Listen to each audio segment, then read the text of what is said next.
everyone. Welcome to another episode of Game Pass Grab Bag, your weekly podcast reviewing games from the Game Pass collection, bringing you 3 new perspectives from varying skill range. I am the master builder of this episode, Andrew. With me, Keith, the tool man, Taylor. Ooh. And the one who's always hammering her thumb, Liz. Hey guys.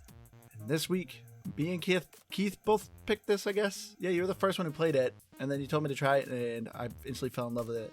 But this week, we played Dragon Quest Builder 2 by Square Enix, Koei Tecmo, and Omega Force. I always thought it was Woe Mega Force, because there's always a W, but I guess technically they're Omega Force. But Dragon Quest Builder 2 is a third-person action RPG-esque base building management game. It's a mouthful. Yeah. But anyway, the story of Dragon Quest Builder 2 is you play a builder. Lo and behold, who would have thought? What? Well, granted, you probably could have thought you were a dragon, but no, you are just a builder. And you are captured by these monsters who are hell-bent on destroying everything. So you, as a builder who likes to create things, you are their arch nemesis. And of course, wackiness pursues, and you end up escaping their clutches and go on a grand adventure building your own world. So, Liz, I want to hear from you first. Was this a game or pass? For me, this is a game. I actually wish I had way more time with it this week. I think I got a little distracted at the beginning because at first I thought it was very structured, but there's actually quite a bit that you can do at your base and stuff. And I also was doing things wrong at the beginning, which thankfully, Andrew... You never do that. Yeah, I never do that, guys. No. So I'm going to give it a game, and I feel like I just touched the surface, though, and I was watching Andrew play before we started, and I watched a little bit of the YouTubes, of course, and I definitely want to get more into this game. This is a definite game for me. I can't believe how much I was loving this game. There's some things about it that I really hated, but overall, I took to this game so quick. When I first started playing it, I was like, okay, I get it. Once I got to the first chapter, this game really clicked for me, and I loved it. And I want to keep playing it. This is an absolute definite game for me as well.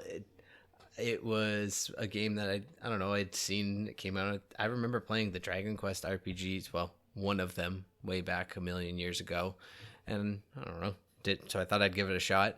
And I think the first night I downloaded it, I sat and played it for like 5 straight hours until like 3 a.m. or something. Like it hooked me. And I will agree, the intro's a little boring, and we'll talk about that more. And there's definitely some funny things about it that, in some ways, the things I hate about it add to its charm, I think. So it's a definite game. All right, so Keith, you've played at least a little bit of the Dragon Quest series. Mm-hmm. I think it was like Dragon Quest 4. I think that was about it. I've always heard of the series. I know it's very beloved. I know things of it. Like, I know the slime is very iconic in this game, and I know obviously some of the dragons are very iconic. But I have never played any of them. I enjoy JRPG every once in a while, but I never got into them. So for someone who's at least played a little bit of it, I've always was curious, what does this game really have to do with Dragon Quest? Because to me, this could have been its own universe. Like, it didn't seem like it needed to be part of the Dragon Quest universe. Are there dragons in it? Yes, there are some. Not many. So, as I mentioned, I did only play one Dragon Quest game ever, and I think I was a freshman in high school. I might have even been in junior high, honestly. Borrowed it from a kid from school and never brought it back to him, actually. Sorry, Chad. Anywho, he's listening to this podcast. He's pissed. Probably. It's like, I knew it. I mean, I have him on Facebook. But anywho, I'm getting distracted. My point is that I can't tell you I know the story enough or remember it enough. Of course. So you mean you don't listen to the story anyway? No, maybe I did back then, but I vaguely recall you turning into a dragon, and that was a big part of it. It was a really fun RPG, actually. I remember enjoying it a lot, and I think that's part of why I never gave it back, because I wanted to keep playing it, and then I just forgot. So I don't, but I'm guessing it probably the Children of Hargon and all of these I know these monsters. I assume are probably just part of it. Yes. I think you're still right. I think they could have just ripped the Dragon Quest out of this game and it could have been fine. But I think it ties in somehow, probably with just canon and characters is what I would best expect. So I was hoping you knew a little more, because I mean, if any listener out there knows and is a huge fan of the Dragon Quest series, I hope this game doesn't really follow too much of the formula or the story of Dragon Quest. Like I'm pretty sure, like I said, I know a little bit of Dragon Quest, and I'm pretty sure, yes, these are all the same monsters, same big bad guys. But as far as like the overall story, I hope the RPGs aren't like this, because I don't think I have ever been so bored in an RPG type S game story. I could care less. I was skipping through so much dialogue. I was getting so sick of the story. Because they kept repeating themselves over and over and over again. And I mean, eventually, one of the bad guys was talking about how, like, breaking the rules is kind of like destroying, and that's why he's okay, like, working with the builder and stuff. But I was just like, if I hear one more person just say, builders are bad, but I'm like, I was over it. And then also, there's, like, some things, like, you know, somebody is added to your group and this text comes up and you can't skip by it and you're just waiting. Like, sometimes, I mean, my Xbox is one of the older ones. It was, like, 10, 15 seconds, and I'm just like, I'm done. And it was like, I feel like it was so constant, and then with the dialogue that was just so repetitive, sometimes the text I was over it. Yeah, I mean, I think just the nature of it as an RPG, if I do recall, a lot of it had that same text type of pop-ups and things like that, you know, this person has joined your party, whatever it may be. But as a whole, I don't remember it being terribly boring. If I recall correctly, you do like rebuild this castle and you like recruit people to come back to it. I could be completely mixing it up with another game, but I think there was some building in it. So there was that. Are you thinking of Suikoden? Yeah, probably. But I think they were similar in nature. Are there any really good characters that come up? Because no. Right when the game starts, you have the most annoying characters. Like, Lulu is so rude and demanding, and you're just surrounded by lazy people at first. And they're just like, so rude. And so for me, I was just like, there has to be a funny, charming character waiting for me. And you're saying there isn't. No. Oh, geez. So the whole overall story, as I kind of said at the beginning, is, yeah, you're a builder and you're a rare breed because these people, the Children of Hargon, keep killing the builders. And you end up crashing on a ship because you were a captive. And you go to the Island of Awakening, where you meet your partner, Malroth, who at the very beginning of the game you learned is like the main bad guy. So you have like the main bad guy tagging along with you, but he lost his memory. So he cannot build anything because he's the Lord of Destruction. But just like the constant talking and the dialogue, everything, because you're just going to island to island, meeting these people who fear builders because they're afraid a builder will bring more to death and destruction on them. Just the constant dialogue and repeating over and over again. No, I didn't find any characters lovable, because for me there was just so much repeating text, so much of people, as Liz said, them going, builders are bad, but I'm gonna stick with you to keep an eye on you, and next, I love builders. Literally, just it's always that. There's no interesting character development. Why would they kill builders? I don't understand that, because you can't destroy things unless somebody's making something. So for me, that it just like, they're stupid.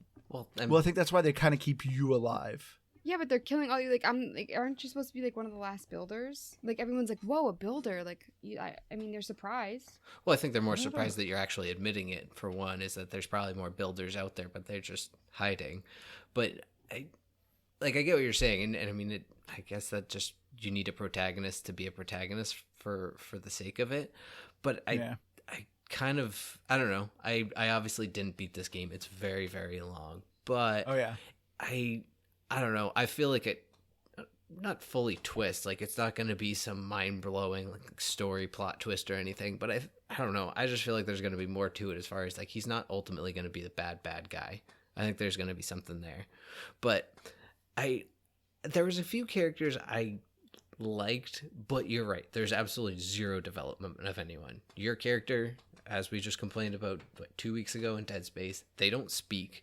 All you can do is say yes or no occasionally, and saying no doesn't matter because then they're just gonna have to say yes anyways. So I hated that so much. Yeah, or like the worst thing would be like, okay, we'll come back and talk to me later if you wanna do that thing. So like, there's no dialogue from your character. They just kind of awkwardly nod, and I'm not gonna jump fully ahead, but the noises they make are uncomfortable.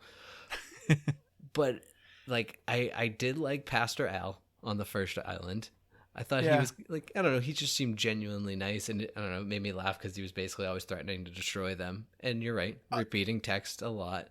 Yeah, kept repeating, I'm going to destroy you now. Just kidding. I'm going to destroy you now. Just kidding. It's like, this is not funny anymore. I suppose it got a little old, but I did like him. And also from the first island was it Brittany, the soldier that always tries to talk like she's, I don't know. Oh, like an influencer? Yeah. Oh, yeah, she was annoying. See, I thought it made me laugh. It didn't fit in any context of the gameplay or anything, but it was, I thought it was kind of funny. I also wish that you could kind of pick your personality with your character, because they instantly make her a pushover. So Lulu at the beginning is like, oh, we're going to name it Lulutopia or something. And you just don't say anything. Which I wish I had the option to either say yeah, okay. Or take a backseat, girl. You can do all the work then. Yeah. So for me, I didn't understand that, why you just kind of have no personality. Yeah, I felt like this game very much had characters that I very much love to hate. As we mentioned with Lulu. Because, that moment you're talking about, this, spirit of the island legitimately just says, I am giving you, the builder, this island. This is your island. And as soon as he started saying that, the girl's instantly cool, it's Lulutopia now. It's my island. And it's just he literally just handed it to me. And this person's going in and claiming it as our own. It's man, you're the worst. And Malroth tries to as well. Yeah, Malroth, Bonanza tries to. Dougie tries to. Literally everyone keeps trying to take this island from you and name it their own thing. Oh yeah, but at least Maltroth is actually doing work and defending you and fighting with you. Yeah, Lulu does start to help, doesn't she? Once I mean, not planning stuff. Yeah, she builds a little bit. Yeah, I'm not saying that she deserves your island, that the spirit of the island handed to you. Who said this is your island?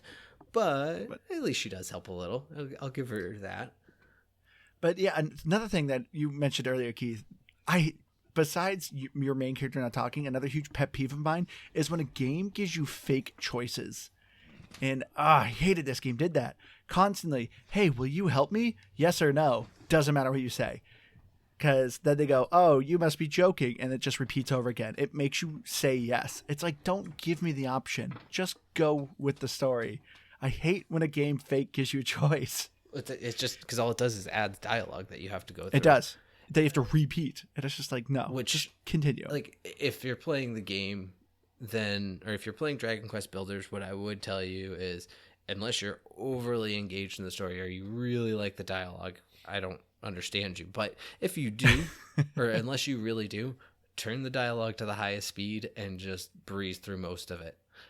Just jump in the story every once in a while, and honestly, you'll get the story. Yep, you'll know exactly what's going on. You might get a few laughs, and probably even more laughs, because it won't be the same tired, boring joke all the time.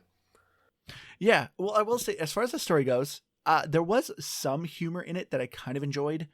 So this game says it's rated E, 10 and up. It is not. Which, I mean, it is. But this game is actually filled with sexual innuendos.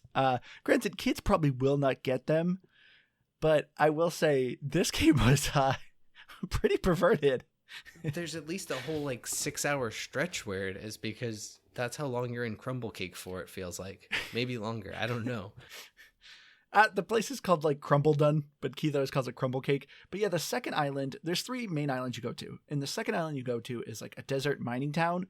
And there is one female, and it is filled with beefcake men that are miners.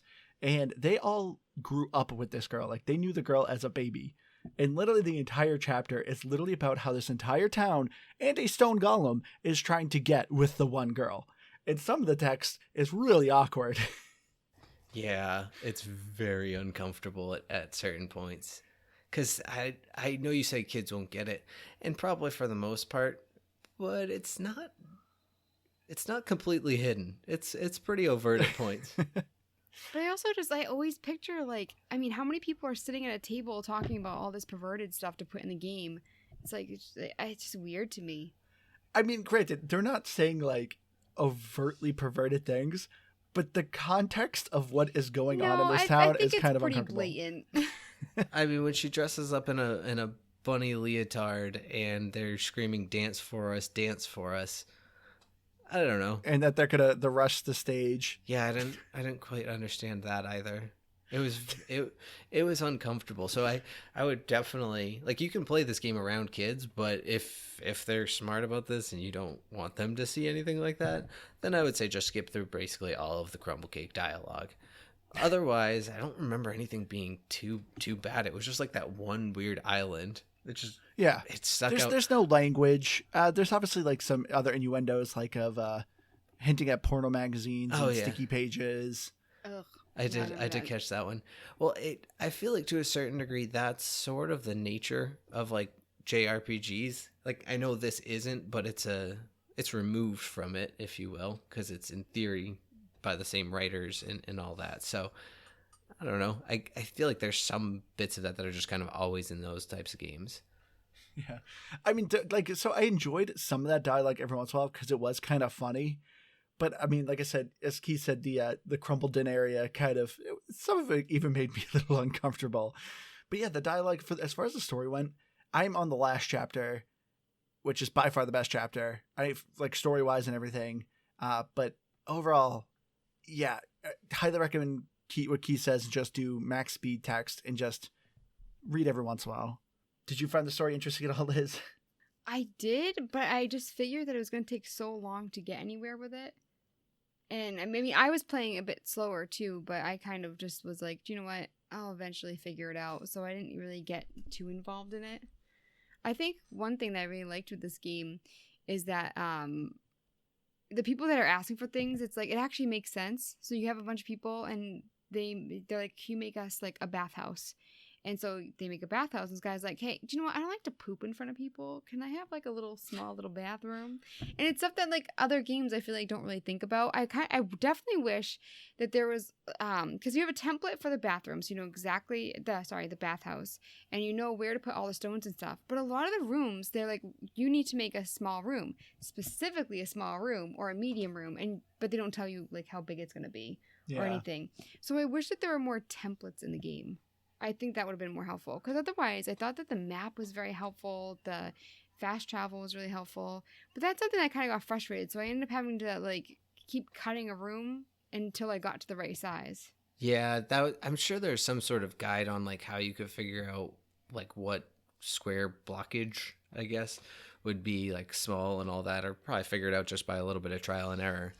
But I mean, you did make a really good point though, as far as like the nature of the buildings, and like, yeah, it's all very important, like especially like the 4 shower room that needed windows so people could see people showering. Yeah. oh no, weird. I'm sorry, let me take that back. It was so you could see and have a nice view while you were the showerer. Yeah that was weird. Okay, that was bud. weird text. Yeah, that was another crumble cake gem right there. And yeah, you build a creepy voyeur bathhouse. So there's and a massage room. Oh yeah, I don't think I built the massage room. Oh, but no, I agree. So I think where this game really shines is the gameplay. So the kind of nice thing about Dragon Quest Builders 2 is this game's very kind of episodic. So even though the story's not great, a lot of them are kind of their own separate stories. There's an overall story of you and Malroth getting his memory back and kind of trying to figure out like why he can't build and why he's like progressively getting angrier and his powers getting stronger. But there's like these episodic, there's 3 main islands you go to. One is like a farming land, one is a mining land, and the other one is a castle that you have to like, it's based on like a lot of warfare. And they're all their own different kind of stories. And the whole purpose is you're trying to recruit these people to bring back to your main island, which your main island is honestly like a sandbox mode. Just, hey, this is your island. You bring people here. You got new recipes, build fun structures. You have some missions there, but it's more just meant to be fun. But I loved the building in this game. I'm normally not a huge creative person or a building person, but I loved it. I do agree with you, Liz. I do wish there was a better blueprint templates kind of going on. Every once in a while you get a blueprint you can lay down on the ground personally, and it like shows you a dialogue on like how you set things up. But you can't just like on your own free will create a blueprint and put it down on the ground. It's only objective wise, which was really annoying. So yeah, as Liz was saying, like sometimes you don't know what size of a room it needs to be, and it's kind of a trial and error, which is unfortunate. But I think this game at least gives you really good tools. And I think that they give you new stuff at a really good rate. or at least at the point that I'm at in the game, where I'm starting to get like more like decor pieces and new building stuff. You're constantly getting recipes for new swords, and so for me, I actually really like the progression that way. See, this is where I agree with Andrew, and it's funny because I guess I thought you were more into builder games. I guess I'm thinking more inventory management, which this game starts. It depends on the building. Yeah, and I mean, this game kind of starts out as like some sort of a management game when you're in the farming, and so I kind of thought that's how the whole game was going to go. So, like Andrew said, with like the episodic and changing nature of the game, I think I'm easily 30 plus hours into this game, and like I'm still getting new stuff just trickling in that I'm like, oh, that's a new mechanic, that's a new fun thing that I can do. Yeah. But what I also really loved about it, and I think it's part of what just hooked me right into it, is as you do whatever it is you're doing, the farming, the mining, it all has a little bit of automation that actually builds on itself too. So I'm terrible at making sure I do things like remembering to go water the crops. That's why I'm bad at inventory management builder type games. But having them like, oh, okay, now that you've hit this level, we're going to take care of that for you. You still have to harvest them and you still have to plant them, but we're going to water them. But then you go a little further and then, hey, just give us the seeds and we'll plant them, we'll water them. And so it's just, I really, really appreciated that aspect of it. And it made it so much more, crap, what's the word we always use? The one for Liz, when she's able to play the game. Handholdy? No. I don't. Approachable. But I do agree with you. Oh, accessible? Accessible. There we go. Oh, yeah. So it just makes the game so much more accessible. Yeah, no, I fully agree. Like, I was thoroughly impressed for how long this game is, but the gameplay really is just, it keeps being like fresh. Each of these islands are so unique in their own. It's not so much like, hey, you built a city, cool, you completed this chapter. Here's another island. Yeah, you're just building like another city. Congratulations, you did it. Go to the next island. No, each one is very unique into what you're doing and what you're building. For me, on the third chapter, which is by far my favorite chapter, the game has become like a turret defense game. You're actually building like a gauntlet, setting up traps. You actually have like numerous people actually fighting with you. It's really cool. And I fully agree. Like, I love that how this game gets to be accessible, but not fully automated. It very much is, try to build this at first, get the ball rolling. But once you do that enough, you can still do it, but you can have the people help you now. They can do these things. Like, they can speed up the process. And I loved that. And it because like, I enjoy builder games, but I hate meticulous builder games. Like, I enjoyed Minecraft, but after a while, I get really frustrated, like spending hours, and it's like, cool, all I did was just build like one of my towers of my castle. Like, that took so long. But with Dragon Quest Builder, even though it's the same kind of concept of like you're literally placing brick by brick, the fact that it incorporates like the NPCs helping you, and you have these templates and these blueprints, and you're able to build things so much quicker, and the tools you got are really great. I loved the tools you got to use to build in this game. Like, when you get the trowel and you can just quickly swap the blocks out of a wall, it's such a nifty tool. I love it. I actually never really used that enough. But as far as like the big build projects at the end of the round, it felt like it came at the perfect time. It was like just at that point where you're like, all right, I'm kind of tiring of this section. And even like, you don't even have to collect the materials, like, which is kind of weird to me because it has this aspect where it's like, yeah, just put the materials in there for you and we'll do the building. But they also just go collect all of them. So you don't even have to do that. In the third chapter, you do. Third chapter, you have to supply all the stuff. Okay, that's fair. And I actually wouldn't have minded, honestly, if I had to. I kind of like that aspect of games. And I would have liked it more than just like hey, let's just send you out on this weird little side mission because we don't know what else to kill time while we build. Yeah, I'd rather it just be like, hey, go out and collect this stuff. And once you've built this, we need you to build the stairs that we need to install, and like things like that. I would have been totally on board with that. But I also liked that it didn't. It made it just so much more fun to just focus more on playing the game, which in most builder games isn't the case. Like in Minecraft, I'm not running around trying to find fights and do things like that, or like, hey, I got a new sword. They help, I'm sure. But I was like excited if I got new equipment in this game and things like that, where you don't usually have that in a builder game. Yeah, I also think that there's so many cool things to find. Like, whenever I'd be out doing a quest, I'd always end up finding one of, like, for instance, like the puzzles. That I mean, at the point that I'm at, they're super easy, but it's still fun to stumble across something like different to do. Switch it up a little bit. Yeah. As far as like this game obviously has a lot of building in it, but it actually has like a third-person action RPG-esque type gameplay as well for combat. The combat I think was very simple for the most part. You're just mashing Y and swinging your sword, but you're leveling up. You're finding new swords, finding new armor, finding new gear. It's not, you're not finding a ton. Like it's not like a looter shooter. Like monsters aren't dropping random loot. You're finding recipes by destroying like mini bosses that you find around the world. But I really enjoyed the combat. As simple and repetitive it is, which isn't surprising. If anyone knows Koei Tecmo and Omega Force, they are the studio behind the infamous Dynasty Warriors series, which both me and Keith love. Please come to Game Pass. I would love to do one of those games. The most repetitive gameplay, but those games are really fun. They're very mindless, and that's very much what this combat is. It's very mindless, but I loved like defending my base. I loved going out and finding these like monsters and stuff. See, I didn't like defending my base because for me, I wish that at least at the beginning, like I wish I could build some kind of like fence that they couldn't go by. Like even like just at the point that I'm at, like they still get through. Like I have a gate around my garden and stuff. There are still some blocks you can build. I just wish that they didn't bother me when I was trying to have fun building my base, Like it's like, for me, like I like the builder aspect. I like making the rooms that I want to make them, and whenever you're at your base, you get attacked. And I kind of disagree with you in that I find the fighting kind of repetitive. I don't really care to do it. So when they come to my base, it's just an annoyance. It's not really fun for me. See, when they came to my base, it's generally not a very hard force. So I actually would normally ignore it and just let the NPCs kill them for me. And just let them do the work. And while I continue doing my thing.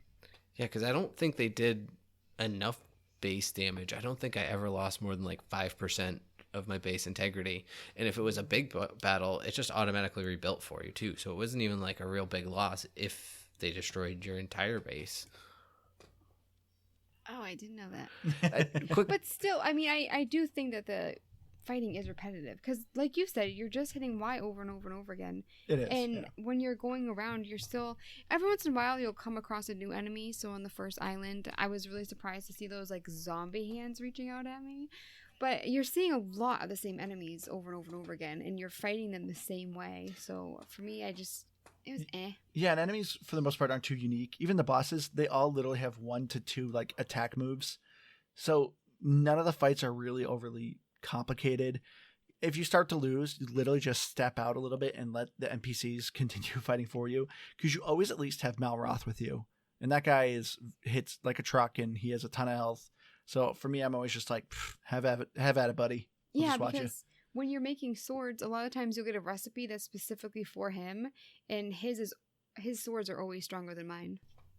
Oh yeah, yeah. He's built on that. And if you notice too, every time you level up, it says he gets stronger. Your base and HP increases. You don't gain more attack power unless you get a better weapon. His increases with every level, and he gets a lot better weapons than you do. So he's like really your actual weapon in a lot of ways. Yeah, Liz, I was surprised how much you enjoyed the building, because you weren't too well. I know. I guess you did a lot of work in Minecraft. You had the most intricate house out of all of us in it. But yeah, you're only on the first island, but you are like, your base looks really nice. You made everything out of wood. Me, most of my houses were made out of dirt. I literally just slapped, threw some blocks in some holes, and there you go. There's a room for you guys. Get over it. That's the problem, because I felt like I needed to do more with the game, so I stopped like actually making floors and stuff. But then I was like, oh, I feel like I'm not doing a good job. I'm not putting enough effort into it. So then I didn't even want to build at that point because I couldn't do it the way that I wanted to. Well, because I need to get further in the game for the podcast. But if I was just playing this just for funsies, like I would be so much further back, just working on houses. I know, because I kept warning you. You're on the first chapter area, like the first island, and I'm like, this isn't even like the main one. Like, your Island of Awakening is the one you keep returning to. That's the one you want to make fancy. But you're always like, no, I'm good. I like this. Yeah, I think the first room I built, I put floorboards down, and then everything after went, it doesn't matter. It's relaxing to me, like building them. Yeah. Well, so this is a weird aspect to me, and this is one of my kind of gripes of this game, but also it's not, is the building is super finicky, but it's also super easy. So it's like I agree with that. Sometimes It's it's like weird. this weird camera angles that you just can't quite get the block to go where you want to. But then if you can get it in the right place, it has like a great feature where you can just like build, and if it is pointing, say, like in a certain direction, you just keep building, and it just adds into that line that you're trying to build on. So it's like nice. It has great features, but man, the camera kind of sucks. Well, I Andrew, thought the you camera's had okay. me switch it. You Yeah. showed me that you could do it so that you were what's that? There's third person and Okay. first person. Yeah. So I didn't realize that. I mean, I could really do that because I mean, maybe it's said because I was skipping through the dialogue a little bit sometimes. But yeah, when Andrew showed me that was a game changer. Whenever I struggled, I would just do that. Yeah, it was nice. If you really wanted to be meticulous and like make sure you put things in the proper area, yeah, you can go to first person and just it gives you so much more control. Obviously, you're building slower, but you can really set things right. But this game wasn't like punishing at all if you obviously screw up with your blocks, which is nice. But yeah, you have like tools of like your hammer destroying the block, or you have gloves where you can actually just pick up blocks and move them around. And it made the gameplay interesting because even too, there's random puzzles that are around the map. They're very simple. Normally, like, you know, it's either some sort of color coordination puzzle or, you know, filling out a square or something. I enjoyed the puzzles. I didn't find them too difficult, but there was like another thing that was just like a nice change of pace. I thought this game just had so many little things kind of throwing in at you that always just kept me hooked, and I kept wanting to play more. Yeah, I think there was at least one or two puzzles that, I don't know, probably struggled for about 5 minutes with and just said, I'll come back to this later. So there were some that gave me enough of a struggle I didn't beat them, because then I also just didn't go back to them as I do. But as a whole, yeah, I think they were easily enough, but difficult enough. They were just good enough. So overall, I thought the accessibility with this game, I think, is really good. I think the tutorial explains things pretty well. I think this tutorial took a little too long. But I am curious, guys. What did you guys YouTube this week? What was it? You say, what did you YouTube? Yeah. So for me, I didn't YouTube gameplay at all or the puzzles. I thought they were really easy. For me, I just wanted to look at the other worlds because I knew that I wasn't going to get very far. Because all of a sudden it was like the end of the week and I was like, crap. So I did it so that I could see what the other islands look like and other gameplay. But I didn't have any questions or anything. And that's usually why I watch YouTube. Oh, that's good. I can't remember exactly. I think I might not have YouTubed it. I might have done like a was it Gameopedia or whatever, like the Wikipedia for games. I might have looked up like an achievement or some like how to build something on there, but I don't think I actually YouTubed anything. That's the only thing I looked up. Once you get to the Island of Awakening, they kind of just tell you, hey, build a hotel. And it's like, well, what's included in that? Like, do I need to build a large room? What do I need to put in this room? Do I need to put like a reception desk? Beds, obviously, but like how many? Like, they don't tell you. It just says build a hotel. So there was a couple of things. It's like, well, I guess I have to look this up. So I thought that was kind of disappointing. But overall, no, I thought this game explained things so well that I didn't really feel like I needed to YouTube much. You can also do things wrong and it still works. Like Andrew saw that because I thought that you used your hammer to get up the food that you were growing. Oh my gosh. And so I'd have to replant all the time. Every time she's growing plants, she used her hammer, which So dug it up the seed. worked. And I'm like, stop doing that. You have to replant the seed. I was like, if you just use I your thought sword, it it's told good. me to. I thought the girl said that's how you did it. Oh, But again, Liz. that's But probably like the my first time error. I told you, you're like, no, I like doing it this way. And I'm like, like No, just no, making I more said I work. thought the woman told me to do it that way and it was working. So I was like, oh, maybe it just does it both ways. I like Andrew's lie way better. No, I like doing it this way. Oh, there is another thing I want to mention on the gameplay for me. That was for me, if they reduced the amount of time you spent on the Island of Awakening, I think I would have enjoyed this game so much more. I mean, don't get me wrong, I loved my time with this game, but I felt like the Island of Awakening moments, like the in-between sections of the main islands, anytime I got to one of the main islands, I loved this game. Anytime in between, I would get pretty bored. And specifically, between Chapter 2 and 3, you go to prison.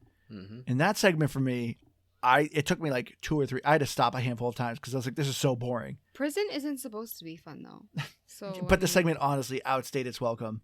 The dialogue was interesting. Characters were interesting. I just like, get me off this island. I want to get back to building. Well, I want to get back to what I'm I'm doing. sure that's how prisoners feel. They were really giving you that experience.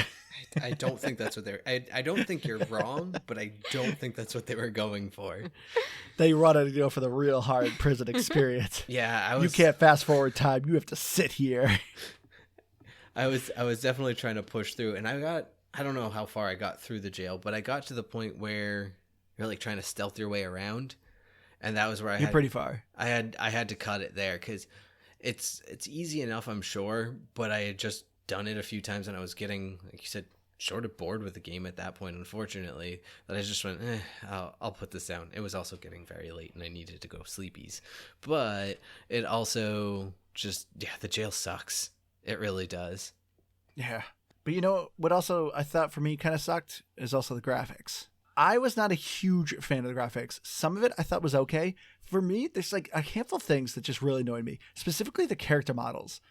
Keith, you said you didn't mind it, but I hated the character models. Everyone looked like they had like adult heads, but baby bodies.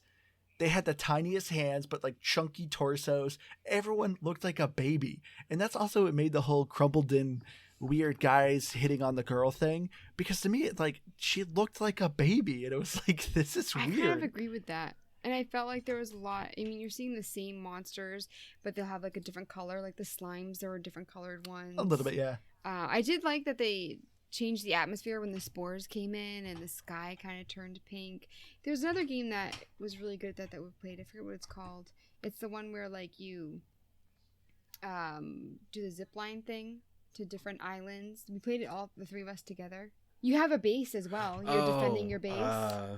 Drake's Hollow. Yeah. Yes. So I felt like it was kind of like that with Drake's Hollow. Yeah, I thought the landscape was good in this game. I enjoyed the landscapes. Like, I thought the islands were very unique. I loved them. Especially, yeah, like you got the snow, the desert.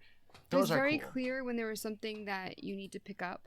And there was a lot of times that I was running back through old areas I had been, and I saw that I didn't pick things up. So it was really helpful that way.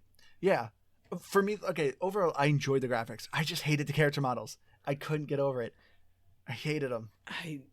I definitely get what you're saying. I don't know that I fully agree. At least they didn't bother me. They weren't great, but it sort of was just like they just slapped one body style together. Everyone gets that except for, I guess, the chunky builder guys. They kind of give them some shoulders and all that good stuff, but they really just threw together a one body character and, I don't know, reused it. But I thought, yeah, the overall terrains were really cool. I liked that there was like distinguishing, hey, I'm moving throughout different areas. Like you knew when it was shifting, and they did a really good job with it. Because I like the use of the terrain in this game as well.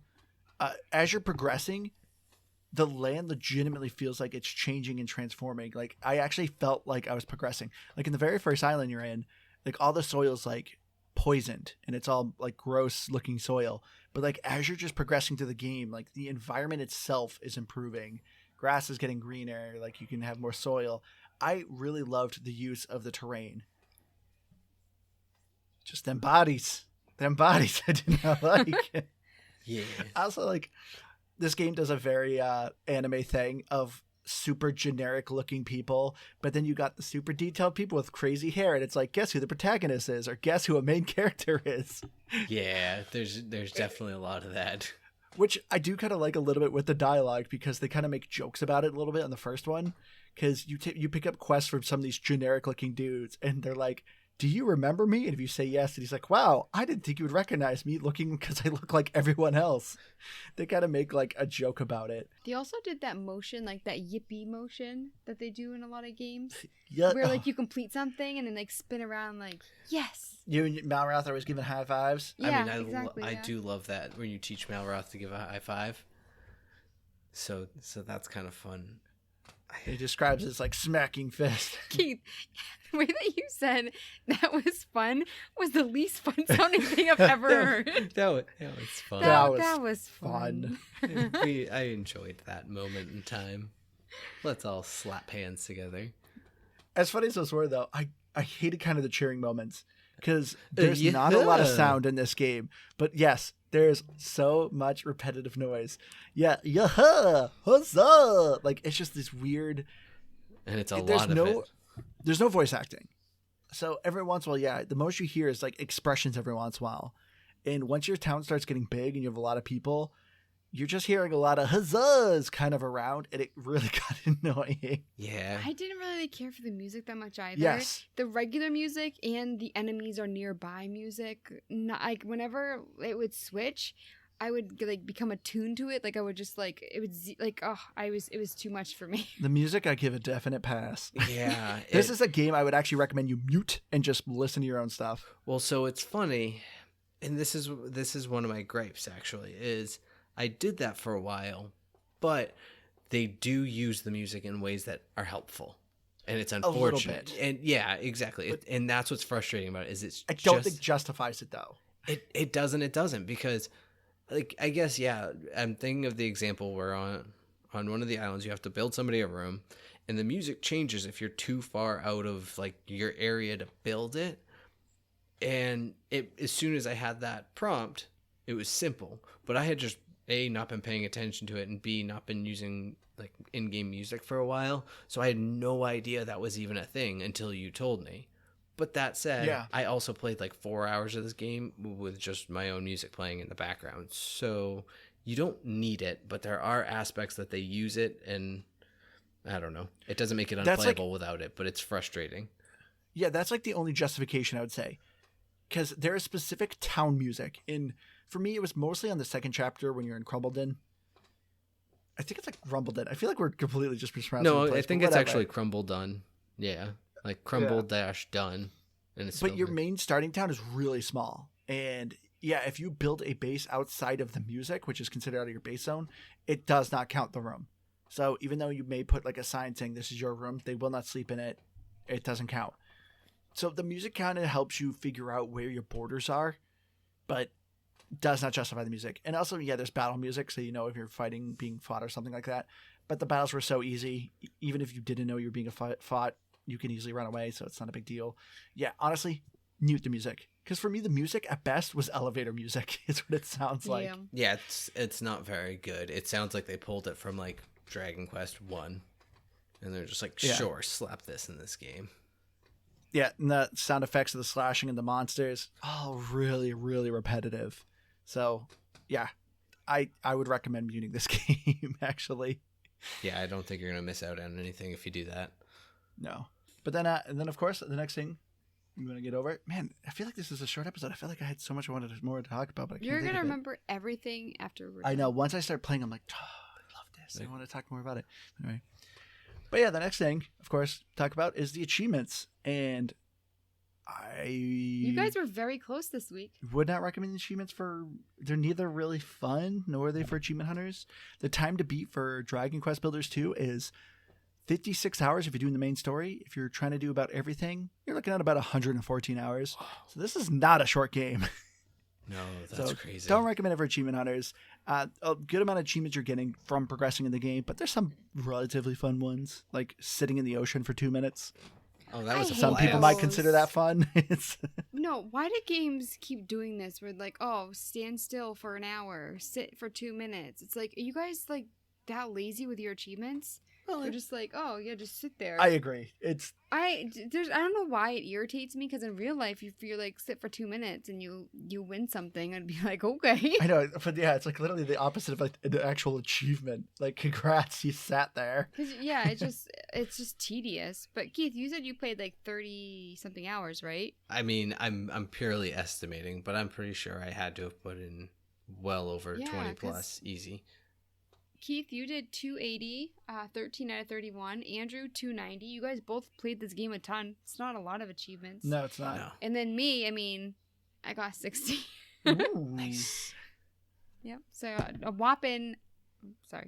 got a whopping 4 achievements. Good job. Yeah, thanks. Yeah, I feel like, see, I didn't mind the water one in this one because I don't think you had to at least stand still, which I know isn't a major selling point or difference, but it was minor, but in a way to me, it made me feel like I could get a couple achievements without having to beat the game or play 100 plus hours because it just wasn't going to give me achievements otherwise. Because there was one to like take 10 snapshots, which is dumb to me when games do that, but I get why they do it. They're like, hey, we put this feature in, we're going to find a way to encourage you to use it. So that's the only Which, reason I by the see. way, that actually reminds me of another point and another thing. And I actually another liked thing. the snapshot. So there is multiplayer with this game, but it's really basic. Some of your friends can visit your Island of Awakening, your sandbox world. They can help you build it, or you can just have them be there as visitors and explore. It's really basic. I actually wish this game just had a co-op. Yeah, like the other person becomes Meltroth. Malroth, yeah, because he's always with you. Like, it would have been yeah. great if this game was actually co-op. I would have loved if this game did. But yeah, so you have a little bit of a co-op feature. But the cool thing, not a lot of loading times. This game only loads like a couple times, and it's very quick. But normally during the load times, it actually has snapshots of people's islands. So it's really cool. Like, there's normally a board you can go and flip through a bunch of snapshots. I'm not going to do that. But the fact that they just throw it during the loading screen, I think that's really cool. You can even like or save the photo, or like even like put it as one of your favorites so you can message the builder to say something to them. It's just a really kind of cool social feature that they just threw in the loading screen. And I love that feature. Well, I feel like there's like little mini loads. Like whenever, for instance, someone joins your party, or like there's certain endings of dialogues that you can't skip through and you're just waiting for like 10, 15 seconds. So I thought it was actually kind of a lot. I don't think those were loadings. I think that was just a poor decision. It felt like a load. I know. So I'm going to lump it into that category. Yeah, I'm with Andrew in this one because I think Andrew had to deal with the same thing. It's not a load time thing, but it is a nuisance. It is an absolute nuisance. Yeah.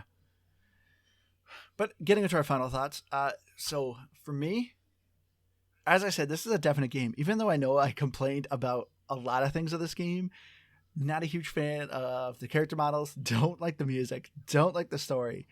But the gameplay itself was so good, and it hooked me so good that I just wanted to keep playing this game. If I could get rid of the in-betweens, anytime you were on these islands doing their own little stories, building up this village, leveling up your base, making it look better, and the gameplay was changing, I could play this game for hours. I lost sleep. I was okay with it. I was having so much fun. This is a definite game. You should definitely check it out. I'm not a huge meticulous builder kind of person. A lot of my stuff still looked like crap, but it didn't matter. It still worked. And even by the end, even though I wasn't a good builder, things started to look better. This game made it very accessible for me to kind of get things going. I'm going to give it a 92. Even though there's a lot I did not like. Like I said, you could turn the music off, get rid of that whole segment. The gameplay was just so good. And I'm going to finish this game, even though it's stupid long. I'm still going to finish it. Because I love the third chapter. It really takes off. Yeah, I mean, so I'm just going to jump right in here. And one of my biggest issues already is that we have other games to play. So I'm going to have to try and find time to play this game because I want to keep playing it. I want to get further in it. So there's that. Did we talk about the Explorer Islands at all?